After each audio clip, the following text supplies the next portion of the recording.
Continuar o estudo dos Atos dos Apóstolos, hoje capítulo 11. Na verdade, é a continuação do capítulo 11, né?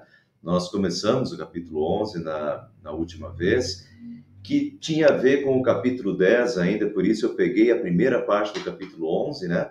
Que terminava, na verdade, a história do capítulo 10, lá a história de Cornélio.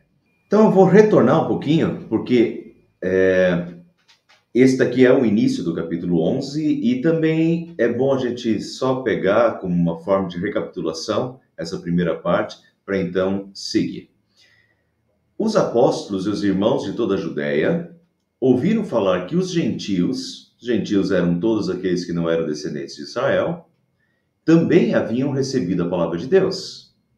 Assim, quando Pedro subiu a Jerusalém, os que eram do partido dos circuncisos o criticavam, dizendo: você entrou na casa de homens incircuncisos e comeu com eles. Então, eu vou relembrar aqui, tá? Os que viram na semana passada, ótimo, mas vou relembrar para os que de repente não estavam, e é importante isso.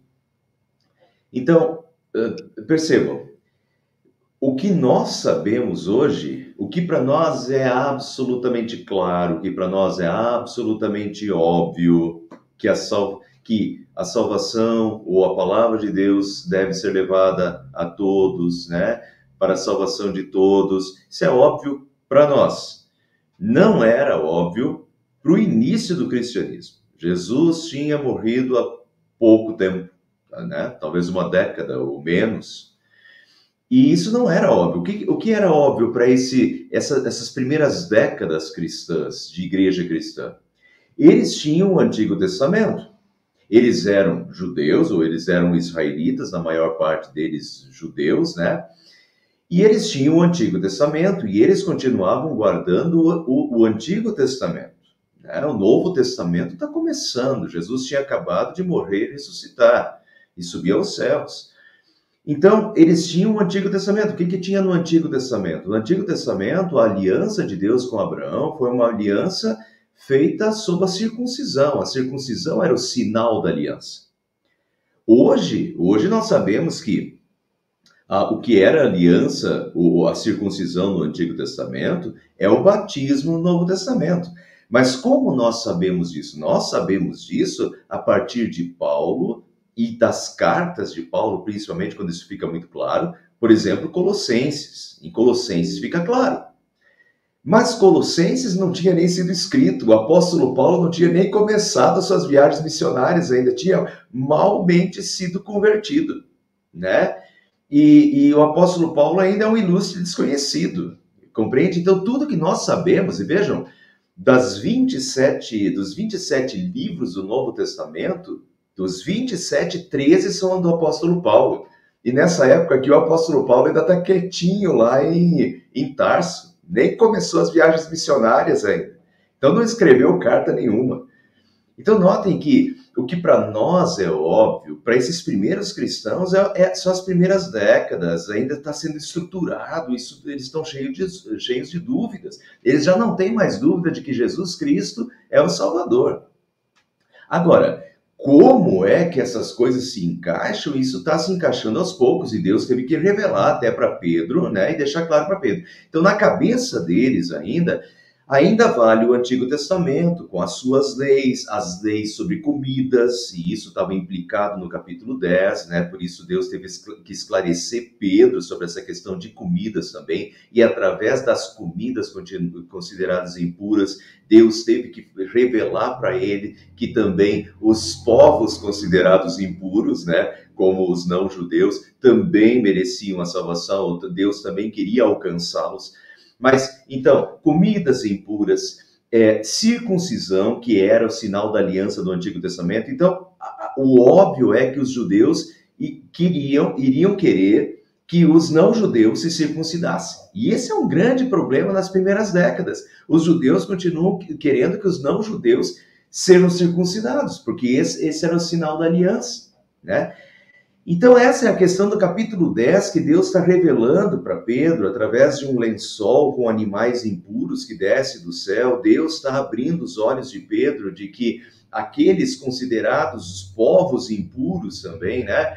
Que não são judeus, também Deus quer alcançá-los. E a salvação também deve ser levada para eles, para os não-judeus, né? Então, vocês notam que aqui o partido, Pedro entrou na casa de um não-judeu, de Cornélio, Pedro comeu com eles, né? E isso significava comidas consideradas impuras. Pedro batizou Cornélio e a sua família e não pediu para que eles se circuncidassem. Então, Pedro teve que voltar para Jerusalém e prestar contas, porque os irmãos de toda a Judéia ouviram falar que os gentios também haviam recebido a palavra de Deus, está ótimo. Assim, quando Pedro subiu a Jerusalém, os que eram do partido dos circuncisos o criticavam, dizendo: você entrou na casa de homens incircuncisos e ainda comeu com eles, estão escandalizados. Então Pedro teve que contar para eles tudo o que aconteceu, como a revelação de Deus. Então vamos rever isso rapidinho, que é o início do capítulo 11. Pedro então começou a explicar-lhes exatamente como tudo havia acontecido. Disse ele: eu estava na cidade de Jope, orando, caindo em êxtase, tive uma visão, vi algo parecido com um grande lençol sendo baixado do céu, preso pelas 4 pontas, e que vinha até o lugar onde eu estava. Olhei para dentro dele e notei que ali havia quadrúpedes da terra, animais selvagens, répteis e aves do céu. Então ouvi uma voz que me dizia: levante-se, Pedro, mate e coma. Eu respondi: de modo nenhum, Senhor, nunca entrou em minha boca algo impuro ou imundo. A voz falou do céu uma segunda vez: não chame impuro ao que Deus purificou. E isso aconteceu 3 vezes, e então tudo foi recolhido ao céu. Na mesma hora chegaram à casa em que eu estava hospedado 3 homens que me haviam sido enviados de Cesareia, enviados por Cornélio, que havia também recebido em sonho uma visão que um anjo apareceu para ele e mandou que Pedro fosse buscado na cidade de Jope. E ele mandou os seus servos até a cidade de Jope, né, para buscar Pedro. Então, quando Pedro teve aquela visão, naquele momento apareceram os enviados por Cornélio lá de Cesareia, né? E o Espírito me disse que não hesitasse em ir com eles. Estes 6 irmãos também foram comigo. E entramos na casa de um certo homem, era Cornélio, né? Ele nos contou como um anjo lhe tinha aparecido em sua casa e dissera: mande buscar em Jope a Simão, chamado Pedro. Ele lhe trará uma mensagem por meio da qual serão salvos você e todos os da sua casa. Quando comecei a falar, o Espírito Santo desceu sobre eles, como sobre nós no princípio, lá no Pentecostes, da mesma forma. Então eu lembrei do que o Senhor tinha dito: João batizou com água, mas vocês serão batizados com o Espírito Santo. Se, pois, Deus lhes deu para aquelas pessoas, para Cornélio e para aqueles gentios, aqueles não-judeus, se Deus lhes deu o mesmo dom que nos tinha dado quando cremos no Senhor Jesus Cristo, quem era eu para pensar em opor-me a Deus? Ouvindo isso, não apresentaram mais objeções e louvaram a Deus, dizendo: então Deus concedeu arrependimento para a vida até mesmo aos gentios. Se não fosse isso daqui, pessoal, eu comentei isso a semana passada, provavelmente eles ficariam... O que Jesus disse, talvez seria interpretado... Jesus disse: ide por todo mundo, pregar o evangelho a toda criatura. Talvez isso seria interpretado pelos judeus como: vão por todo mundo e levem a salvação para todos os judeus, para todos os de Israel, né? Ou para todos aqueles que se converterem e forem circuncidados, porque esse era o modo. Não é que, até deixa eu fazer uma explicação, não é que os judeus eles fossem avessos aos não-judeus. Os não-judeus, eles eram acolhidos no judaísmo desde que eles se convertessem ao judaísmo. Isso significava serem circuncidados também e deixarem, né, de comer as comidas impuras, ou seja, respeitassem a lei judaica. Então, eles, notem, tinha essa possibilidade. Mas então a tendência seria de que os judeus agora obrigassem esses cristãos recém-convertidos a serem circuncidados, a guardar todas as leis do Antigo Testamento, né? E enfim, e ainda tinha esse preconceito com os que não eram judeus, que eram considerados impuros. Então aqui é um ponto de realmente de reversão, né, para realmente a última parte de Atos dos Apóstolos, que é ide por todo mundo até os confins da terra, né? Vocês serão meus discípulos, minhas testemunhas em Jerusalém, em Judéia, Samaria, até os confins da terra. E agora vamos continuar. Agora, desse momento em diante, é novidade hoje. Os que tinham sido dispersos por causa da perseguição desencadeada com a morte de Estevão, isso aconteceu então, Atos capítulo 7, é a morte de Estevão, né? Capítulo 6, capítulo 7, é ali o discurso de Estevão, a morte de Estevão e depois a conversão do apóstolo Paulo. Mas quando isso aconteceu, Estevão foi morto, apedrejado e começou uma grande perseguição. Vocês devem lembrar quem está acompanhando, tá? Então começou uma grande perseguição e eles começaram a se dispersar, cumprindo a profecia de Jesus, que disse: vocês serão meus discípulos em Jerusalém, em toda a Judéia e Samaria e até os confins da terra. Em toda a Judéia e Samaria. Então, quando Estevão morre, os cristãos começam a se espalhar para a Judéia e Samaria. Daí nós temos, por exemplo, no capítulo 8, Filipe, que foi para Samaria. Samaria é essa região aqui, um pouquinho para cima de Jerusalém, né? Foi para Samaria, ali aconteceu aquele episódio com Simão, o mago. Depois ele teve uma visão e foi para a região aqui de baixo, da Judéia, onde aconteceu, por aqui assim aconteceu, aquele episódio com o eunuco etíope, né, que estava lendo o profeta Isaías, e então Filipe explicou o profeta Isaías e batizou o eunuco, né, ali naquele momento. Então, a gente nota no capítulo 8, 9, os discípulos nessa região aqui da Samaria, da Judéia. No capítulo 10, por exemplo, que foi da semana passada, que foi a história do paralítico curado. O paralítico era de Lida, que fica pertinho de Jerusalém, aqui. Depois ele foi para Jope, onde ele ressuscitou Dorcas. Depois Cesareia, né, que fica aqui já. A conversão do apóstolo Paulo foi no caminho para Damasco. Então vocês veem que está nessa região aqui. E a partir de agora vocês veem como as coisas já começam a aumentar e o evangelho começa a ir para outras regiões. Então, depois da morte de Estevão, chegaram até a Fenícia, Chipre e Antioquia, anunciando a mensagem apenas aos judeus. Então vamos lá, Fenícia é essa parte aqui já, atual Líbano. Chipre é a ilha, né? Essa ilha. E Antioquia, que é a Antioquia da Síria, aqui em cima, cerca de 480 quilômetros de Jerusalém. Então, notem como o evangelho, né, a palavra de Deus, já vai se ampliando e chegando a outras regiões. Mas ainda anunciando a mensagem apenas aos judeus. Notem essa ênfase aqui.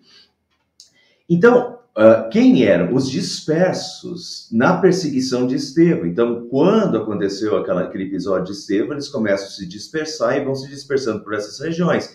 Provavelmente essas pessoas que foram para Fenícia, Chipre e Antioquia já tinham saído antes do episódio com Pedro. Esse episódio que Pedro teve essa visão do lençol, que foi lá na Cesareia, né, na casa de Cornélio, e voltou e falou para os irmãos de Jerusalém, prestou um relatório, né, prestação de contas para os irmãos de Jerusalém. Então, provavelmente, esses dispersos, eles não ficaram sabendo disso de Pedro, né, que tinha acontecido recentemente. Então, eles ainda continuam anunciando a mensagem apenas aos judeus, né? Agora, notem a próxima parte.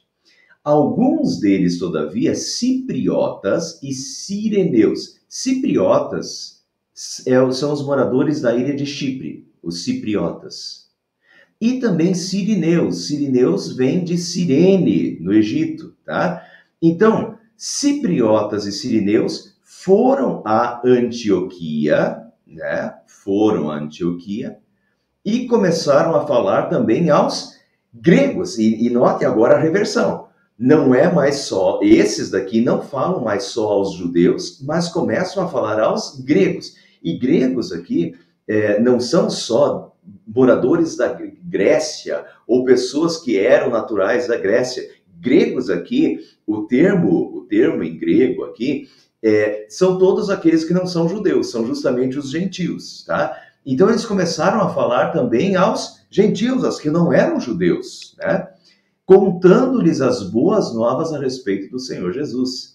E a mão do Senhor estava com eles, e muitos creram e se converteram ao Senhor. Notem de novo que os atos não são dos apóstolos, mas os atos são do Senhor, né? A mão do Senhor estava com eles, e muitos creram e se converteram ao Senhor. Mas aqui vocês já notam de novo a reversão, né, não é mais só para os judeus, mas é para os gentios também, é para os não-judeus também.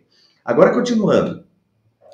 Notícias desse fato, assim como as notícias de que Pedro tinha ido lá para Cesareia e tinha estado na casa de um cara não circuncidado e que comeu na casa de um cara não circuncidado e impuro, e que isso meio que escandalizou os judeus lá, e foi, o que está acontecendo aí? O que esse Pedro está fazendo? Entrando na casa de um não circuncidado, batizando gente não circuncidada, né?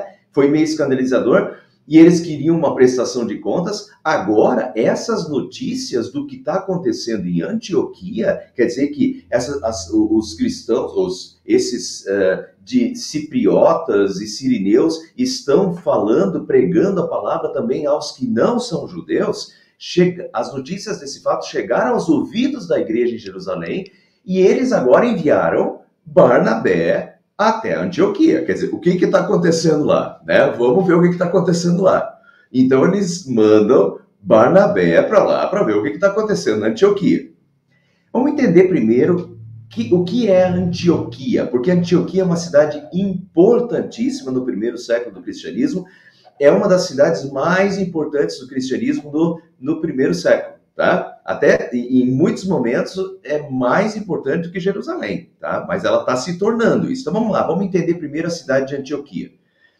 É Antioquia da Síria, tá, pessoal? Aqui tá, a gente vê no mapa aqui Síria, ó. Então é a Antioquia da Síria. Só para deixar claro, porque depois, daqui a pouco, nós vamos ver a primeira viagem missionária de Paulo, e aqui do lado de Icônio de Lícia tem a Antioquia da Pisídia. Mas então, aqui é a Antioquia da Síria, tá?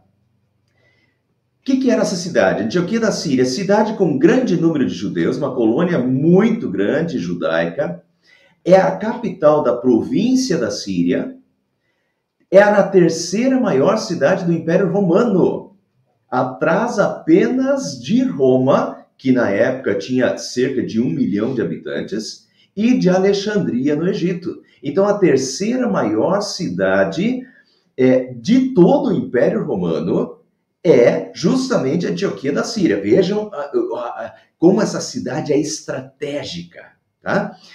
Aproximadamente 500 mil pessoas na época. Olha o tamanho dessa cidade. Eu moro hoje numa cidade de 50 mil habitantes, não tem nem 50, né? Ela regrediu nos últimos anos, aí, no último censo. Mas vejam, uma cidade de 500 mil pessoas, há 2.000 anos atrás, poxa vida, terceira maior cidade do Império Romano. Uma cidade que era chamada de a Porta do Oriente, né? Uma cidade estratégica. Se tornaria o maior centro missionário da igreja cristã do primeiro século. Foi dali que partiu a primeira viagem missionária de Paulo e Barnabé, certo? Antioquia se torna o centro missionário do primeiro século do cristianismo. Então a gente pensa Jerusalém. Jerusalém foi importante no Antigo Testamento, Jerusalém foi importante na vida de Jesus, é o lugar onde Jesus morre, ressuscita. Foi importante ali nos primeiros anos do cristianismo, os apóstolos ainda estão ali, mas no decorrer do primeiro século, a Antioquia ganha predominância sobre Jerusalém, praticamente. E se torna realmente o centro missionário da igreja cristã não era mais Jerusalém, mas era Antioquia, Antioquia da Síria, essa cidade aqui. Então, por isso eu estou dando uma atenção especial e vou dar uma atenção especial para essa cidade hoje, porque ela merece uma atenção especial e merece ser conhecida. Isso é uma coisa, então, enviaram Barnabé para Antioquia. Agora, por que Barnabé, né? Barnabé era de Chipre, ele era natural de Chipre, então ele devia conhecer essa região e conhecer a cidade.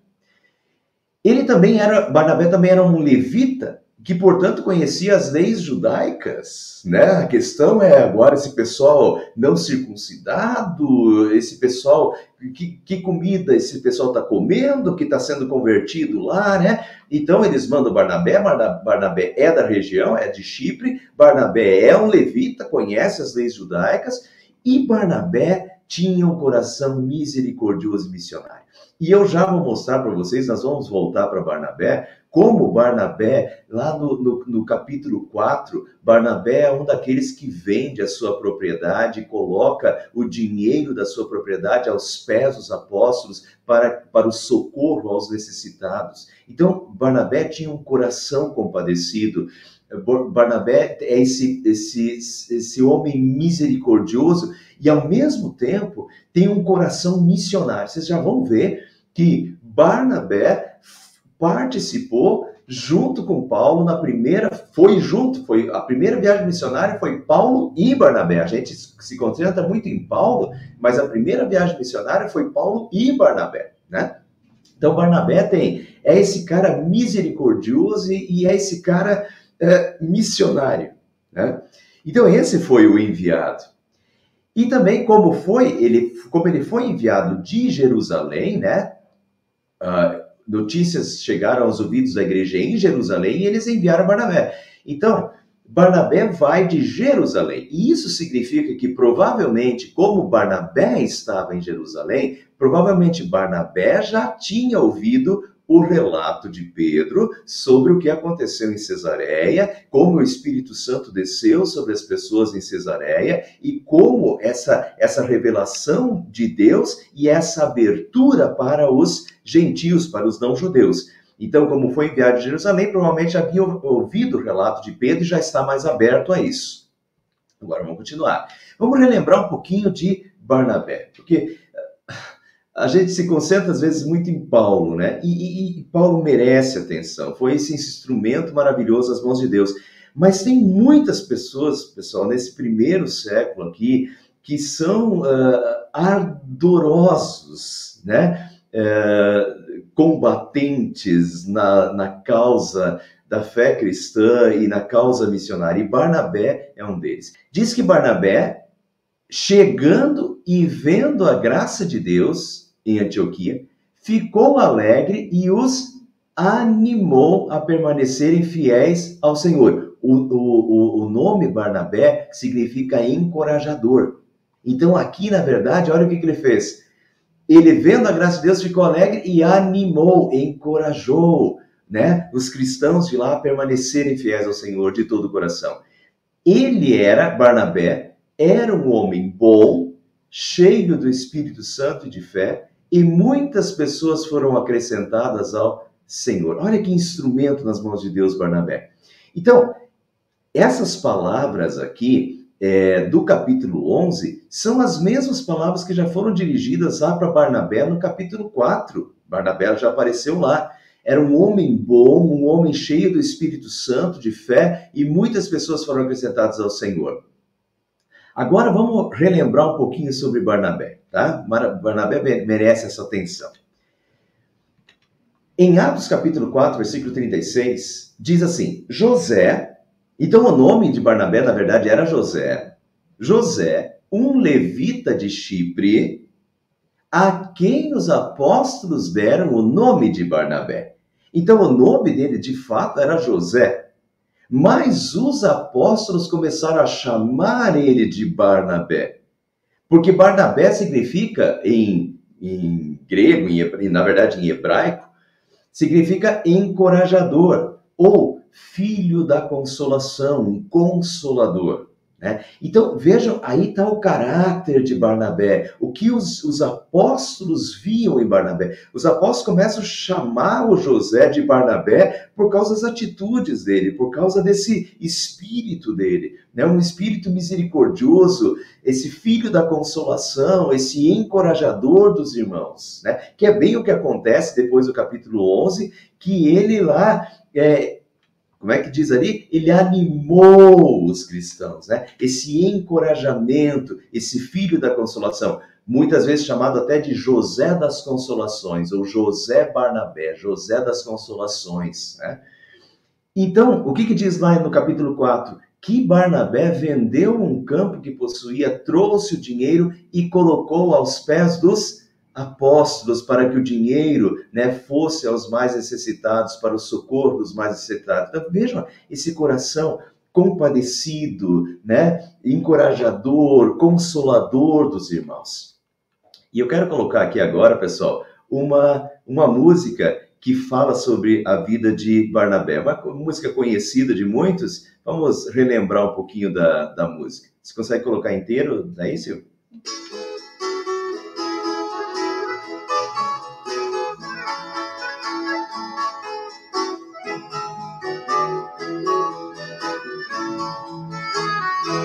Não fica bem a gente passar bem com outro carestia. Ainda mais quando se sabe o que fazer e não se faz. Como fruto do amor de Cristo, fruto do seu compromisso, vendeu um homem o que tinha e repartiu. Era o seu nome, Barnabé, natural de Chipre, também chamado de José das Consolações, homem bom e piedoso, cheio de fervor e fé, homem de Deus.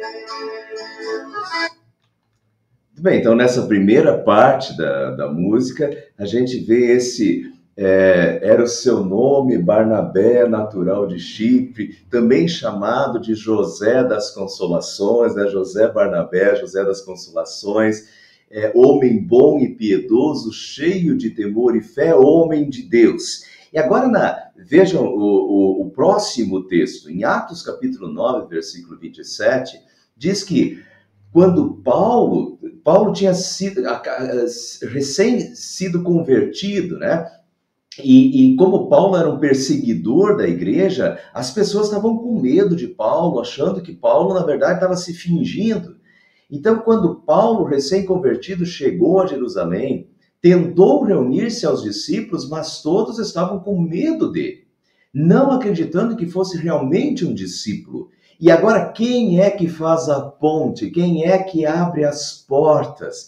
Abre o coração, abre as portas e faz a ponte? Barnabé. Então, Barnabé levou Paulo aos apóstolos, fez a ponte entre Paulo e os apóstolos e lhes contou como no caminho Saulo vira o Senhor que lhe falara. E como em Damasco ele havia pregado corajosamente em nome de Jesus. Então, notem, quem é que faz a introdução de Paulo, né? É Barnabé. Olha a importância desse homem, tá? É ele que introduz, é ele que abre as portas, é ele que faz, né, esse primeiro contato com os apóstolos e com os primeiros cristãos que estão com medo, né, desse apóstolo Paulo ainda. Então vem a segunda estrofe da música que diz isso. E quando Saulo converteu-se a Cristo, lhe faltou amigo, alguém que fosse companheiro, fonte de consolo e abrigo.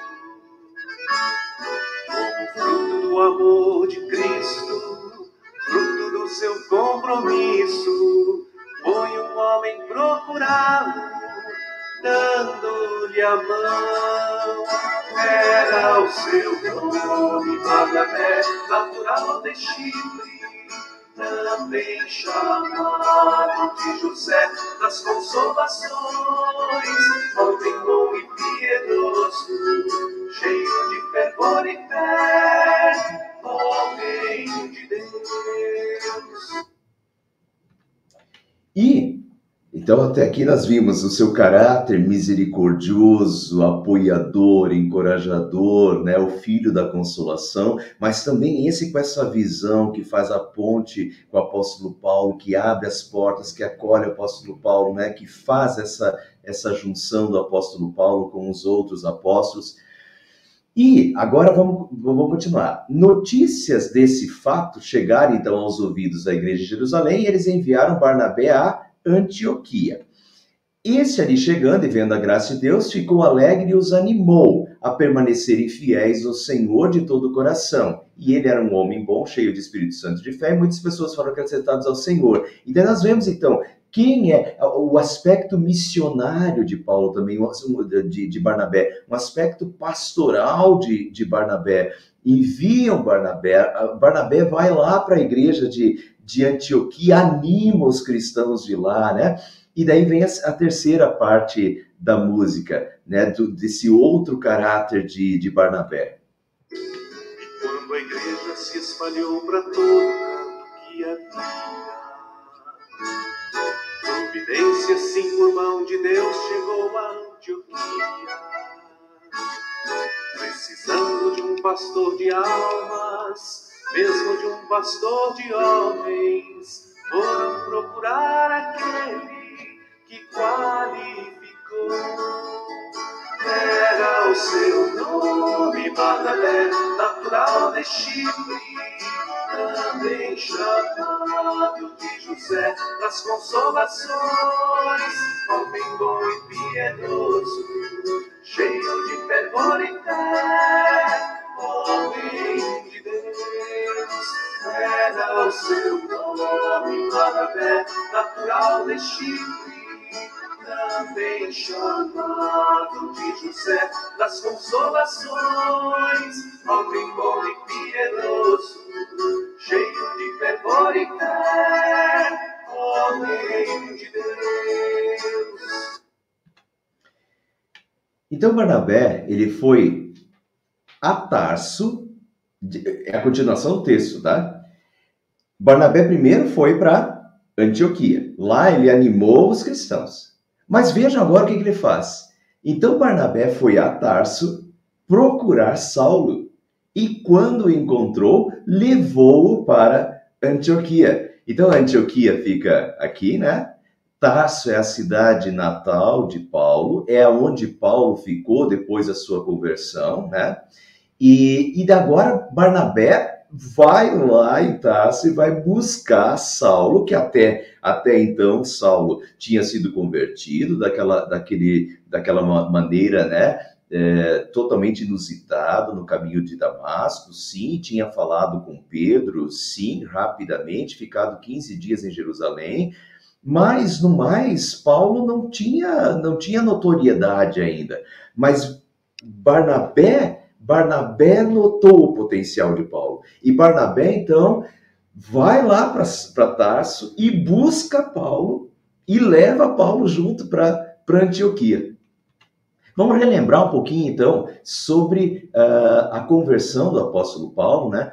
Paulo ficou, depois da sua conversão, Paulo ficou na Arábia 3 anos e depois esteve 15 dias em Jerusalém. Gálatas 1,15, Paulo conta isso. Quando agradou a Deus revelar o seu Filho em mim, tampouco subi a Jerusalém, mas de imediato parti para a Arábia, né? Então ele foi primeiro para a Arábia e voltei outra vez para Damasco, né? Onde ele foi convertido. Depois de 3 anos eu subi a Jerusalém para conhecer Pedro pessoalmente, estive com ele 15 dias, né?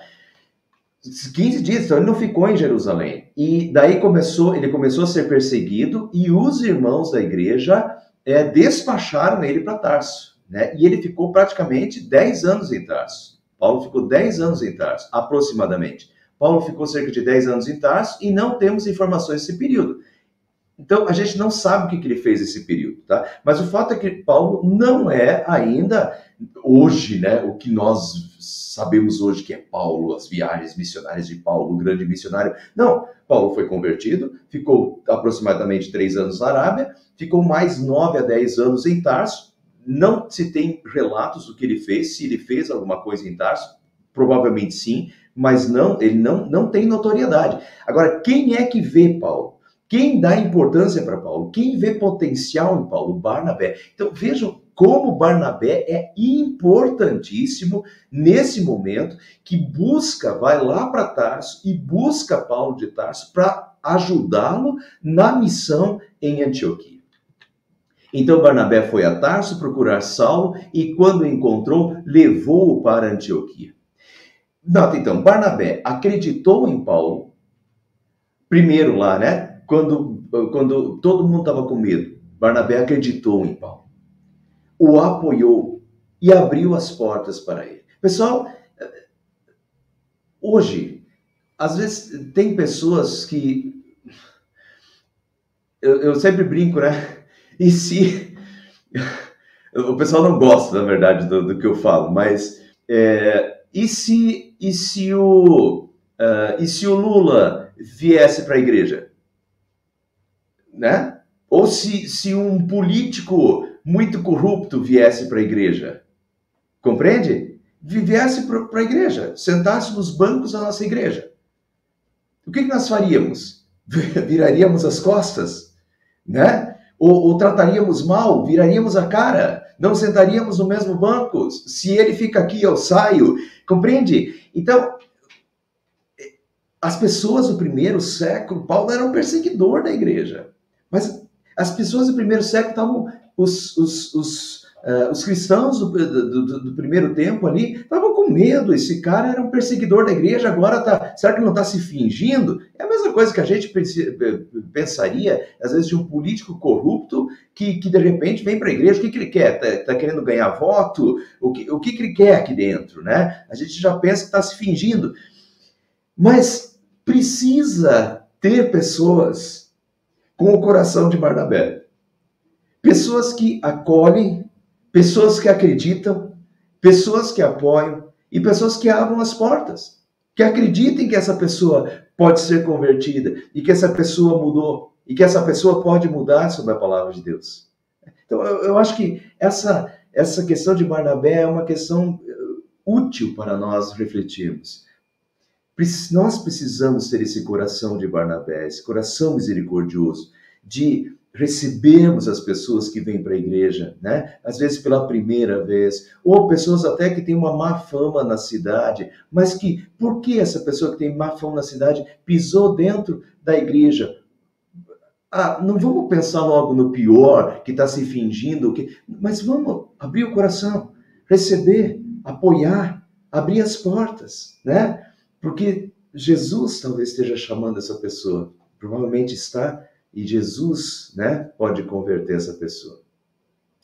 E Barnabé conseguiu ver o potencial de Paulo, né? Ele enxergou o potencial de Paulo quando Paulo era um ilustre desconhecido. Barnabé vai lá em Tarso e chama Paulo para trabalhar com ele em Antioquia. E aí Paulo, né, hoje em dia aí no universo empresarial, está muito comum as pessoas falar de empoderamento, né? De certa forma foi isso que Barnabé fez com Paulo. Barnabé empoderou Paulo. Claro que quem empodera é Deus né, é tudo Deus, mas usando um termo aí que é usado hoje é o empoderamento.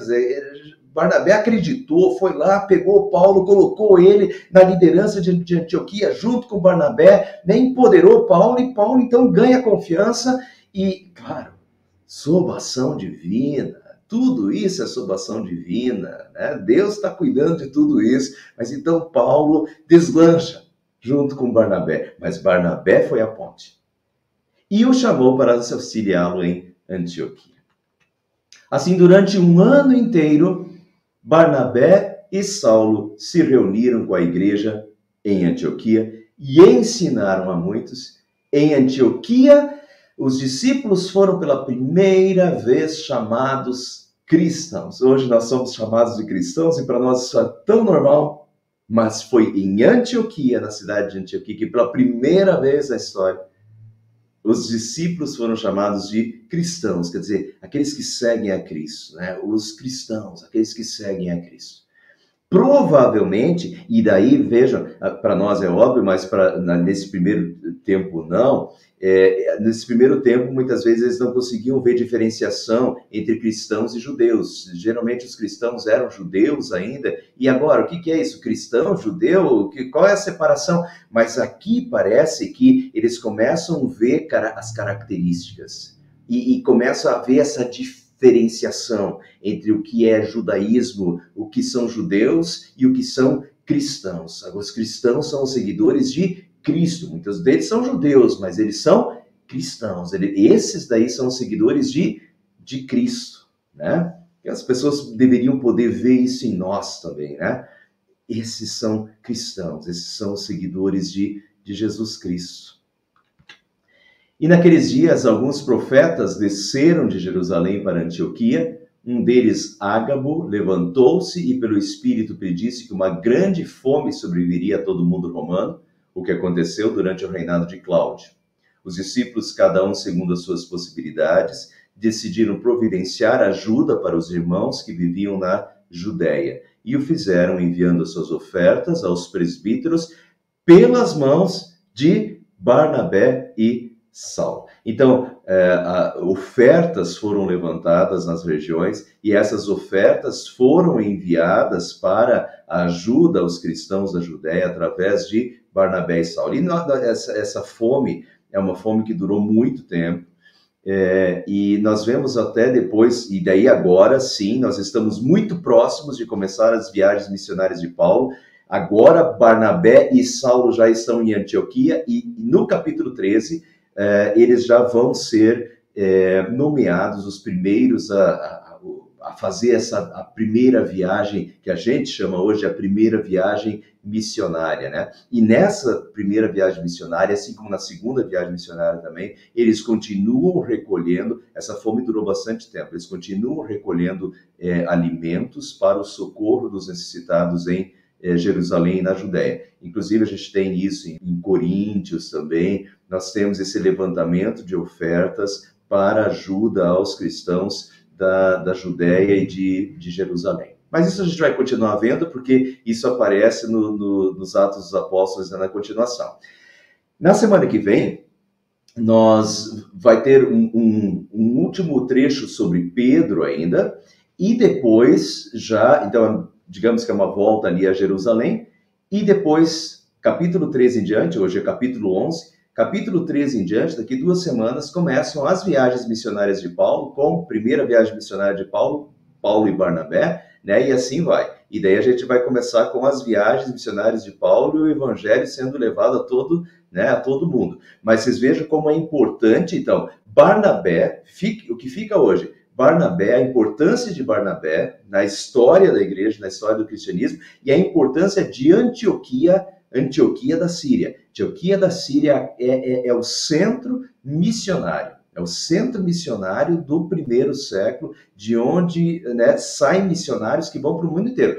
Paulo e Barnabé vão fazer a primeira viagem, mas nós temos ali, vocês vão ver no capítulo 13, ali é um centro de formação, ali tem profetas, ali tem uma vida cristã, né, extremamente, uma igreja cristã extremamente pulsante, que vai mandar missionários para o mundo inteiro, né? Então, é importante Barnabé e é importante também saber da Antioquia da Síria. Veja como a gente, ao ler os Atos dos Apóstolos, como a gente vai agregando conhecimento aí para conhecer esses primeiros séculos do cristianismo, né?